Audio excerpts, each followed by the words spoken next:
Let's go, New York! John Cash. Yo, listen to John Cash. Welcome to the season 4 premiere of the John Cash Show podcast. Oh, how I have missed saying that. And I also miss saying this. The views and opinions expressed by myself do not reflect the hosts of the John Cash Show podcast sponsors and or affiliates. Listeners and viewers' discretion is highly, highly advised. And you can hear the John Cash Show podcast on demand on your favorite streaming platforms, including but not limited to Apple Podcasts, Spotify, iHeartRadio, Amazon Music, Stitcher, Deezer, Odyssey, Pandora, and many, many more platforms except for Tidal. Now, let's kick it off with the engineer extraordinaire of the John Cash Show podcast. It's been years since I've heard this. Yes, the man with the iron jaw and not the iron claw. The pussy-eating demon with vanilla-flavored semen. The pussy whisperer, Josh Fauci. Wow. We still doing that, huh? We still doing that. 4 years removed. You ain't gonna let that go. No, because you're the reason why my arm was hurt for about a week. Take the vaccine. Take the vaccine. How we doing, John? How are you? I'm great, man. I've missed you. I'm really, me too. And I'm really excited that you're back, man. I really, really am. Yes, I'm glad to be back. A little nervous. I got the butterflies the size of pterodactyls flying through my stomach right now. So yeah, how have you been since we last spoke? I've been great. I mean, to be honest with you, obviously a lot has happened since the world has changed a lot since we last had you in studio. But you know, studio's been good. I've been busy doing some educational courses. Things have been really, really good. I mean, obviously, running a business is hard, and I wouldn't suggest anybody to do it because. Wait a minute, what? Wait a minute, I can't hashtag LLC Twitter on that. Yeah. Everybody's on this entrepreneur wave, and let me just tell you something. Sometimes the best parts of my day are just mopping the floor, but. Okay. Yeah. No. But it's a weird thing. It's like you in podcasting. Like, it's difficult. It's hard. You get mad at people. You get rid of a few hosts. But Wait a minute. Wait a minute. I didn't get rid of. They got rid of themselves. Yeah. Okay. All right. Yeah, they Yeah, got get rid of themselves. Yeah. They got rid of themselves. Mhm. But Shade already. yeah. But you just keep coming back because you love it. So Yeah. that's so that's what's been going on with me. Okay. So, of course, I'm about to get into what's been going on over the past 2 years. Yeah. A 2-year recap. I feel like who's the guy who does the wrap up at the end of the year? The name is escaping. Uncle me. Murder? Uncle Murder. I Yeah. feel like him. Yeah. Yeah. The podcast version. Yeah. Niggas died every day, B. You'll be all right. So you can catch me on IG at the John Cash Show, Facebook, John Cash, TikTok at the John Cash Show podcast, and Twitter, or X, right? Whatever. If you're over the age of 35, it's Twitter. No, a lot has changed since 2022. Even the quality of the Twitter porn, tragic. You can catch me at _John Cash. Now, for everybody listening, feel free to chat about any of the topics that you hear or see here and ask for advice, or you can even send an email, feedback, praise, whatever, at thejohncashshow@gmail.com. Let's get into the show, ladies and gentlemen, and non-binary. I think I covered everybody. Yeah, that's about everybody. Make sure I didn't offend anybody. Yeah. Okay. Well, they're gonna get offended soon enough. Yeah. Just got to ease them in. Yeah, you yeah. know, this is the lube. You play nice first. It's the lube. Yeah. It's foreplay. I mean, not the baby oil in the lube, but something. So let me first say, I'm back. No, I apologize for taking so long to come back on the air. It was not my intention to be off the air for so long. What was meant to be a 2-month break turned into a 2-year hiatus. And I'm sorry. I'm so, so sorry for leaving you with less than entertaining shows to listen to outside of this show. Um, I was, going through a lot of stuff, and it was truly unexpected to be in between seasons so long, and a lot of things went down. And I just wanted to take this time to apologize and share you on the updates in my life. So, first, I don't think I ever took the time to address some of the cast changes that occurred during season 3. Did I? I don't even I recall. mean, I don't think you did. Yeah, I had bigger fish to fry. But I am the type of nigga to spin the block and Yeah. get the last word. Mhm. So at the top of season 3, the John Cash Show podcast consisted of my good sis, the feminine divine goddess with the Mhm. whoppiest whop in all the Mhm. land, the Brownsville bully star, and Random Thoughts, along with myself. Some of you may have remembered some of you may remember, sorry, the episode entitled "Button Down the Hatches." In that episode, we talked about Joe Budden mentioning that he was bi. Now, whether he was trolling or trying to do a soft launch of coming out the closet, I don't know. But we talked about that. Um, Now, behind the scenes, Brandon was adamant about sharing his history about his interactions with Joe Budden. Now, the fact that I had Brandon on the show,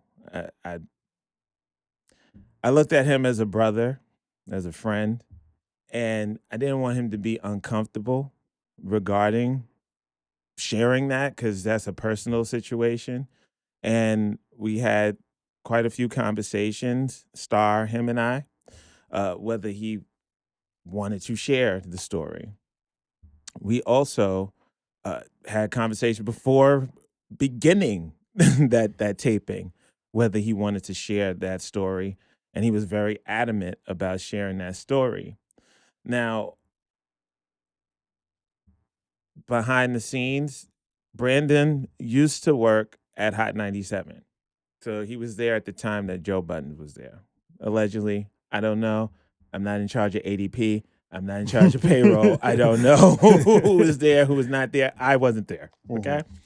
Um, so breaking the fourth wall, we record anywhere from like 4 to 6 episodes every time that we tape. Most of the times that we tape. Uh, I normally schedule a 4-hour block and we crank out a lot of content because we want to make sure that you get your listening's worth. And how am I going to say this? All the episodes we pretty much just do in one take. Mhm. No editing. The only thing that Josh has to do is plug the intro, plug the outro. And for those of you who produce content, you know how hard that shit is. I don't think I've ever called for anything to be edited out. Never. You're getting the raw conversation. Yeah, you're getting the absolute raw conversation, raw production. Well, not raw production, but the actual one take. That's it. Is no, okay, let's rewind that. Let's play that back. Let's start from there. Nothing like that. And with that being said, some things can be said that could get me in trouble. I do enough of that my own self. Sure do. I don't You sure do. I don't need to put my team at any risk. So, with that episode, I forwarded the episode to my entertainment lawyer. Shout out to him. And he works with Netflix, Warner Brothers, Discovery, and a lot of other big name entertainment entities. So I had to pay over $1,500 just for him to listen to the episode to make sure that we could not get sued for, you know, for what Brandon was willing to disclose. Now, I guess he had some sort of remorse or some cold feet after the fact, and he started moving funny. Uh, I don't know why I didn't at the time know why he moved funny, and honestly, to this day, I didn't know why he moved funny. He never shared it with me. He started to be evasive with Star and I, and mostly I, because Star and him weren't friends. They were just mutual connections from me. I was more, I'm more of Star's friend and more Brandon's friend than we were a friend group. And how can I say this? We had a conversation and, you know, about how he was moving, and I thought everything was okay. I took him to Survivor Series back in 2021 because his birthday is in December, and he's a big wrestling fan, and I'm a wrestling fan as well. We went together back at the Barclays. So that was his birthday present. And we had another conversation around his birthday, and he expressed that he was tired with things that was going on in his life, and he just didn't feel like himself. So me trying to be supportive, Which you are. I, You very much are. I to hear it from some people, child, I ain't shit. But I told him take the next two tapings off. The reason why I told him the next two tapings was because the next taping, what the taping after that, was the year recap and the year predictions with Kim Allen, Mhm. and then the other one was you know that was those two tapings led to the 100th episode taping. I Yeah. wanted him to be a part of the 100th episode taping. Mhm. I extended that offer to him. And by the way, just I remember parts of this too, and I was Mhm. just gonna just for the audience to sort of fill in a little bit too, a little bit more context. Like the what's it called? Like because we do so many recordings at once, like if the energy is not right in the room, like it messes with all of the recordings for that day. So it's not like the potential of it just like potentially making one episode feel off. It can make an entire month or week's worth of episodes feel off. Exactly. And like I said, we crank out anywhere from 4 to 6 episodes. Mhm. So I wanted him to get in his element, get in his space, give him his time, because around that time he did have a death in his family, and I did respect that and honor that as a friend first. So yeah, so I wanted him to come back to the show, but he felt like I didn't want him to come back to the show. But I always say the show must go on. I tried to be accommodating. I tried to be understanding. I was understanding. I was supportive, and he just, for whatever reason, that's on him. God bless. Whatever. So fast forward a few weeks later, and uh he's on the phone with me talking real reckless, and he's like pretty much fuck me, I'm trying to replace him because I had like somebody else. I had Mel Mhm. come in, Yeah. and my personal trainer at the time, who was trying to launch his OnlyFans. So I was introduced, and he wanted me to be his manager. I was launching him. I was doing a soft launch for him, for my crowd, my audience, so that way when I start promoting the project, it'd be familiar. Um, he saw the episode. He was going off talking about I'm trying to replace him and this, that, and the third. And I'm like, what? Like, I'm not trying to replace you. Yeah, like they neither Mel nor your trainer like have the same. They don't bring the same thing to the table that he did at all, which is Yeah, weird. Yeah. yeah. So I mean, at the end of the day, I was like, you know what? This is reminding me of DTF. um, when we had our falling out, so to speak. And I was like, yeah, no, this is not working. This is and meanwhile, all of this is happening with the show, And my cousin, who's like my brother, got locked up around that time and around Thanksgiving of that year.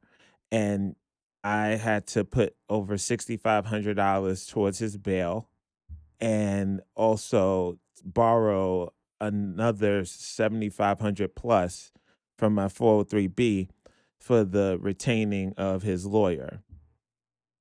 So, like I said, because it was a lot going on at that time, and I'm still going. I'm still going. I'm still coming. I'm still creating these shows. I'm still trying to get the content, trying to make sure I'm on top of current events and pop culture, hosting, and all this other stuff. Now, after my cousin gets off of Rikers, he starts abusing alcohol. I don't think I mentioned that because of the time he was facing, the severe time that he was facing. And he started doing some wild shit. Like he'll be leaving out the house, leaving the door open, going in his underwear up and down the block. They call me from Brooklyn to go to the Bronx. I got to go. Of course, if you live in the New York City area, you can't really, if it's an emergency, you can't really take public transportation. You got to take an Uber or a Lyft.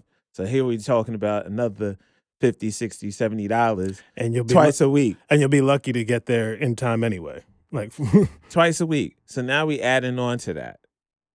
On top of what I've already paid out, on top of bills, and on top of like all the production and all this other stuff. Now, shit costs money. And when you're going through all of this and money's coming, going out. And it's like, damn, will this shit ever stop? And it still doesn't stop, but you still keep going. Don't give yourself grace. You don't give yourself, it's like, it's okay. It's okay if you don't make it this month to record, your episodes. So let's swing back to the show. So while all these headaches are going, like all these problems are starting to pop up, I had to decide. I made the hard decision. Brandon just was not worth the headache at the time. And it was just like, he's got to go. Got to move forward. Now, let's swing over this way. And I'm going to loop it all in. Trust me, ladies and gentlemen, if you understand me, you understand I'm going somewhere with this. So swing back to personal life. Met someone off a Hinge back in 2022. At the top of 2022, things are going pretty good, pretty great. To the point, people that know me know I don't spend the night out. I don't spend the night out. I fuck and I leave. I fuck, I get up and I leave. Like I shower at home. I'll take a Uber or take the train, whatever. It's basking in the after. Yeah. You don't need to stick around. So I'm talking about, I'm being respectful. I'm not being too forward, too aggressive. It was 6 dates before we had the first kiss. I'm being like very intentional. We're praying and meditating. So you was in love. We were praying and meditating. Were praying and meditating, like naked. Like we was watching Abbott Elementary on the couch. Wow, that's some crazy foreplay. No. That is some crazy foreplay. No. We were eating the burrito tacos with the motor oil, like just dipping it in there. We were having a grand old time. Or so I thought. It's late March. It comes crashing down and like abruptly. And it wasn't like any problems were evident or was subtle. It was just right then and there, right after we left the Museum of Sex, it just I'm trying to think of the exact words. Uh, Pretty much, it's not you, it's me. But for once in my life, I actually believed the other person, Okay. and I honestly felt that.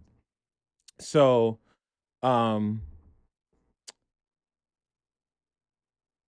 that person was like, "Oh, let's be friends," and I'm like, "What?" Like, I already know that you're not that person. I'm not. I'm not. You're not that I'm person. not. I'm not that like we fucked. I'm just like let's be friends. Okay, let's be friends now and let's not fuck. What? Like like what? Like I digress. Mm. So me trying this new course of like, oh, let's be friends. Let's be friends. Like with no interaction, no sexual interaction. It was difficult for me. So let's fast forward to the week after the breakup. And it was in public too. It was in Union Square. Oh wow. Yeah. Let's fast forward a week later. I'm out to brunch with my sister, Catherine. Shout out to Cat's Collections and Licious Island Vibes. I get a phone call from my mother. She fell in the street and broke her hip. Mm. I have- I remember you telling me about this. Yeah. I happened to be on vacation from work that time. Now, before I went on vacation, we worked mostly remote.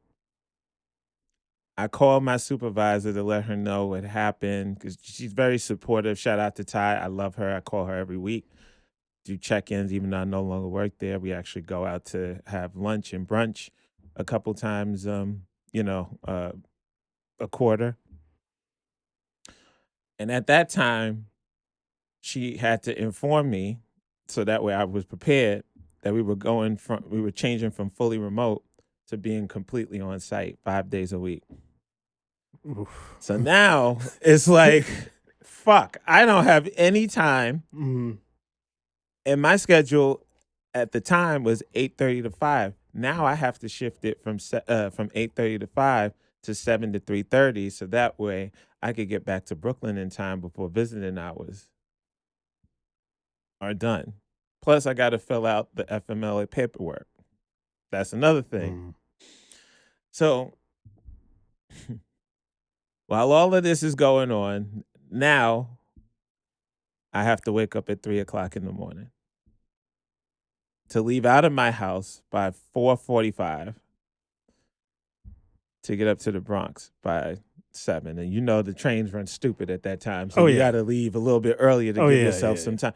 And a lot of times I wind up taking an Uber, so that's another thing. More money.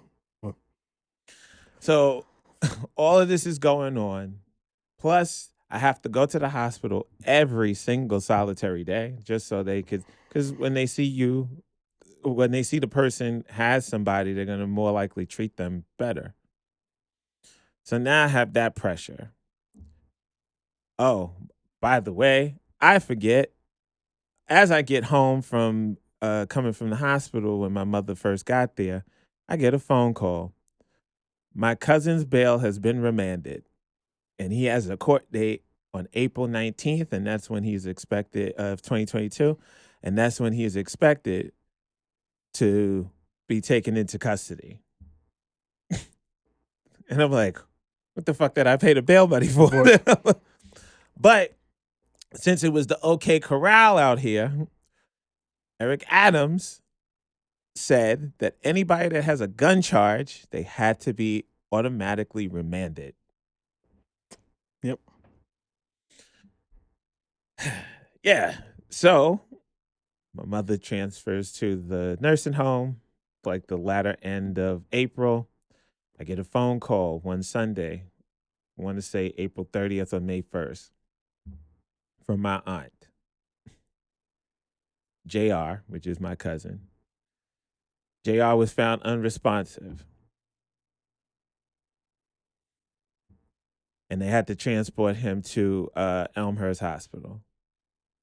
And it was so bad that the commissioner of the Department of Corrections came to visit my aunt.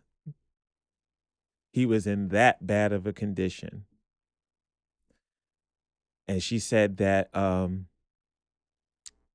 that he's brain dead or something to that effect.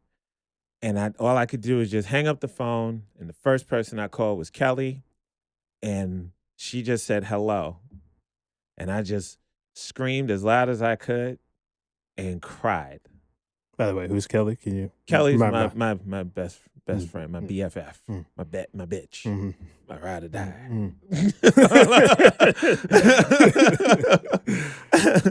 Like, that's all I could do. That's all I had the energy to do. Because it was at this point, everything is still going like haywire, and I'm still trying to maintain some sort of normalcy with the show. Mhm. Now, 2 days later, that's when I could finally go visit JR. Had to get a clearance because he was still technically in custody. When I go into the hospital, I see him. He's literally in front of the nurse's station. He's the sickest patient in the hospital. That's what the doctor said. He's the sickest patient that we have in the hospital. He had tubes everywhere. But he was handcuffed to the bed, and he had 2 fucking guards in front. I was like, this man is not going anywhere. Mhm. Like, he's not going anywhere. Come to find out, nobody told me. Come to find out, he had cardiac arrest. He was dead supposedly for 15 minutes, according to the guard. They brought him back, but he's not responding. Mhm. That's when we find out that he has severe brain damage. Yeah, because 15 minutes being out, yeah, like that Severe lack of yeah. oxygen. doesn't take long for brain damage to start setting in. I had to run out of the hospital, and I promise you, this was the period I cried the hardest and the most since my father died back in 2012. But I still had to keep my shit together.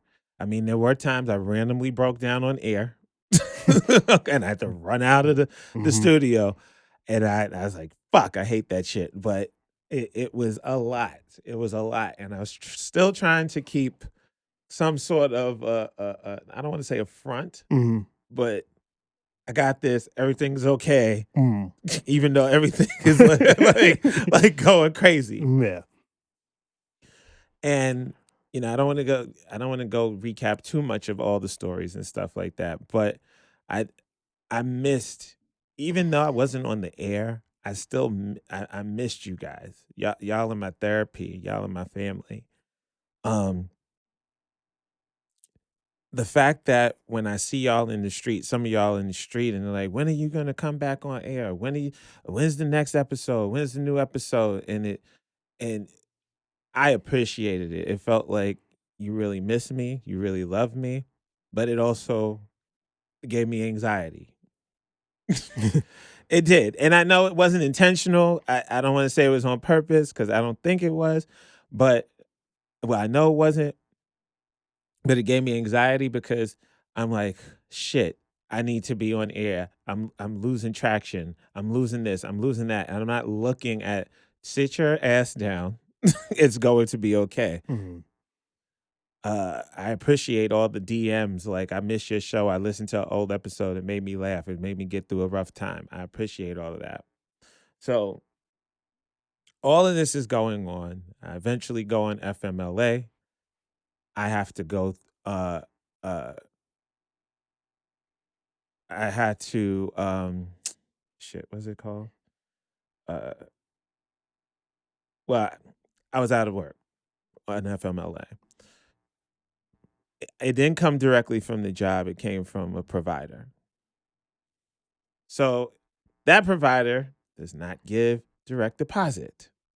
Gives you a paper check and mails you a paper check. So now I've gone from being in the 21st century to the Stone Age. I say that all to say, I lived with family at the time. One floor was my mother's cousin, and other floor was us. The lower floor was us. This bitch does not check her fucking mail every day. So I gotta be like Celie from the motherfucking Color Purple every day. Did you get some mail for me? Did you get some mail for me? She would not go. I was supposed to get my checks every Thursday. Sometimes this bitch didn't go to the mailbox till Monday. Then if you ask her, well, can I just get the key? I could check. I'll bring up the mail for you. She Became a anyway. whole situation. Yeah, it's a different situation. So I think that was one of the worst parts, because one time I didn't even get a check until the following Monday. And one time I was at the bar and all of these bills, because I was responsible. I had my bills on auto pay, Mhm. and all these bills bounced back. And I was like $400 or $500 in the overdraft. Yeah. Yeah. Yeah. So dealing with that, then dealing with the healing of the relationship between my mother and I ain't gonna say we perfect. I ain't gonna say we're like, peanut butter and jelly, but it's much better than it was before she fell and injured herself, because we were not talking at all for about, I want to say, 8 months. We were not talking at all. So I go back to work and I get an offer to work in another field. The field is education. Who would have thought? Me, education. Yeah. Kim Allen actually predicted that. Oh, really? She did. And I was like, the fuck? I was like, me? Me? The fuck am I going to be doing? But she predicted that. She saw me in the school. I didn't see it, but she saw it. And she was right. I tell her that all the time. And I took it because it was closer to home. And also, I didn't want, God forbid, something else to happen. And I got to travel all the way from the Bronx. And by the time I get to Brooklyn, like it's. Yeah. Then I went through the period of, fuck, I can't do this show. Because my mouth. And all I need is one of them bitter ass parents to go and look my name up. And then all of a sudden, these shows pop up. And then the next thing you know, they forward it to my supervisors. Yeah, getting a whole different kind of education. I mean, John Cash is for the kids. Yeah, it's true. Yeah, but I had to do that soul searching. Like, do I want to end the show or not? I had to do it, and I was like, I had a good run and everything. I had over 100 episodes. A lot of people didn't get past 3. That's a fact. Trust me, as somebody that records a lot of new podcasts, you'll be amazed how many don't even get it to 3 or 5. Yeah. So I was like, maybe I should end it. You know what? I don't know. I'm not sure. And I battled. I went back and forth, but always it never failed. The sensation, it kept coming back, and it kept coming back stronger. Like, no, you gotta do this. You gotta do this. You gotta do this. As soon as I was literally gonna book, I swear to you, the evening, I was gonna book the session the evening of the what happened. I get a call from my mother. She's crying hysterically. I'm like, what the fuck could possibly happen? I'm at work. Gloria called, the house is on fire. I'm like, what? What you mean? What house is on fire? I'm like what? Like, she said the house. I said, okay, I'm leaving right now.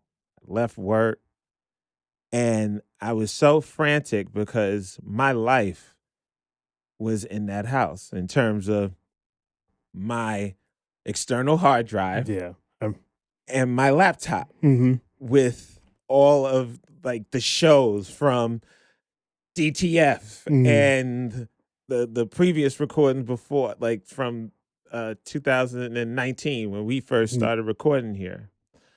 And I'm like, oh my God. And I'm in the Uber. And as soon as we get maybe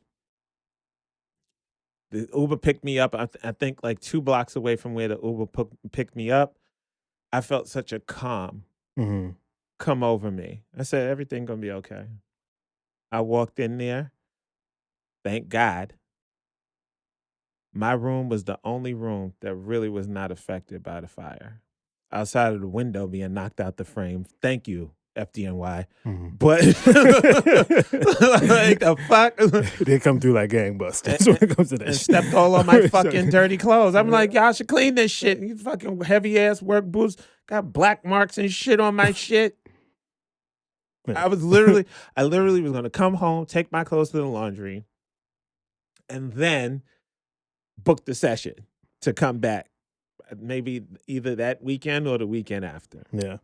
Actually, I remember just to give it some additional context for people listening and watching too, is like, I remember you called me. And the thing is, like, when you call me, there's usually two things you want. You're usually in two states of mind: extreme joy, or or extreme anger and sadness. And I learned something about you through. I mean, don't get me wrong. When you told me the story, obviously I was heartbroken for you, and knowing all the other things that you just told the audience, like, I knew you'd been going through a real rough patch. And one of the things that I think that especially I felt bad for you is because, like, I'll be honest, I don't really feel bad for people because 9 times out of 10, usually it's something of their own doing, and you were just trying to take care of your family.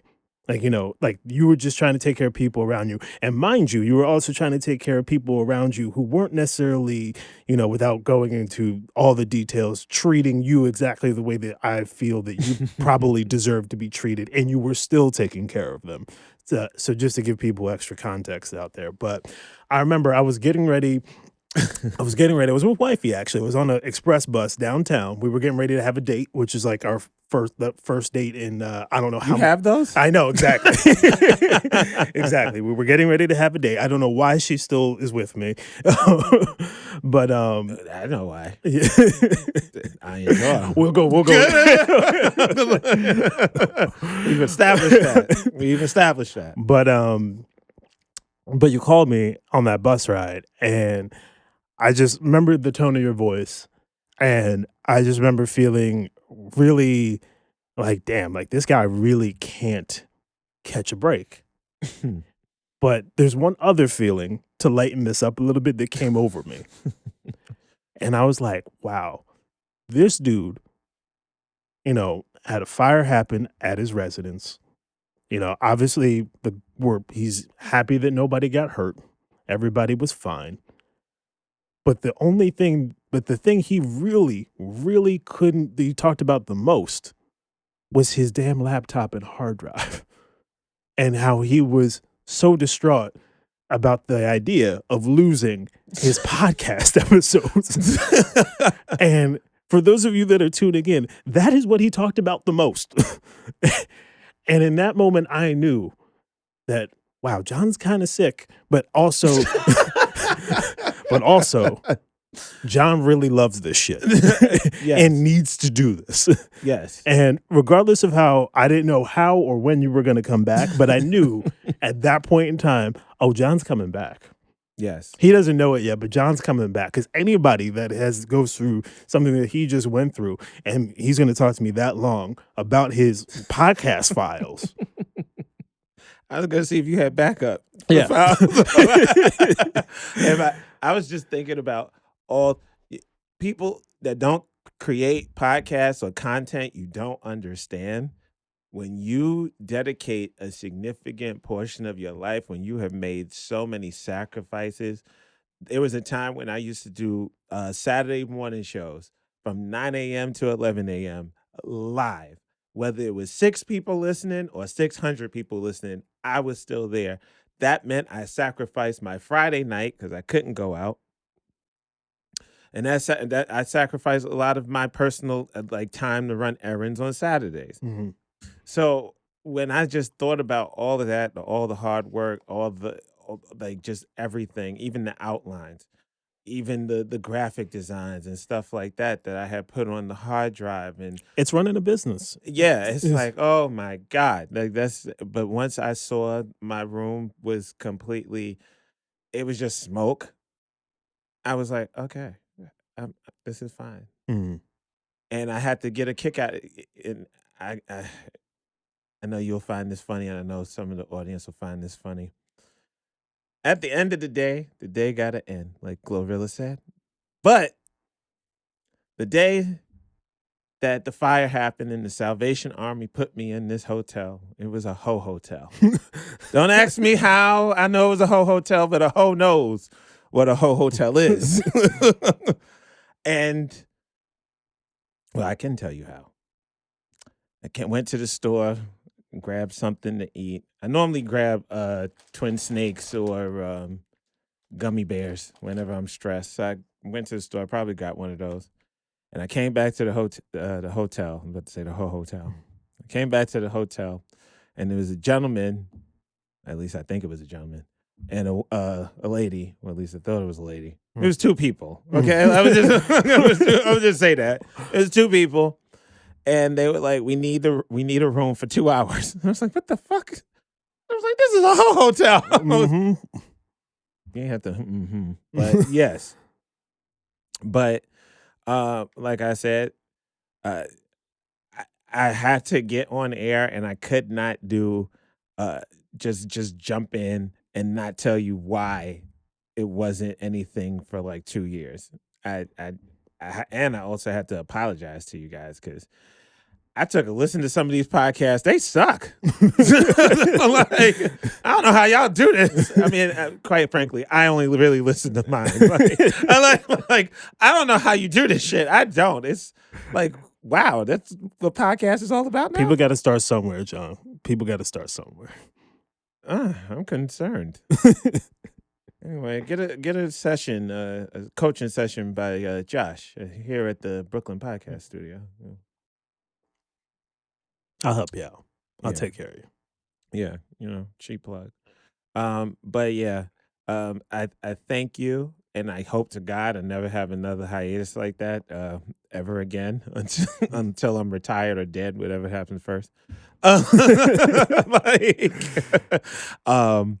And I promise you, as long as there's life and ability in my body, I will do my best to make sure that it will never be that length of a hiatus again. I'm just gonna put it like that.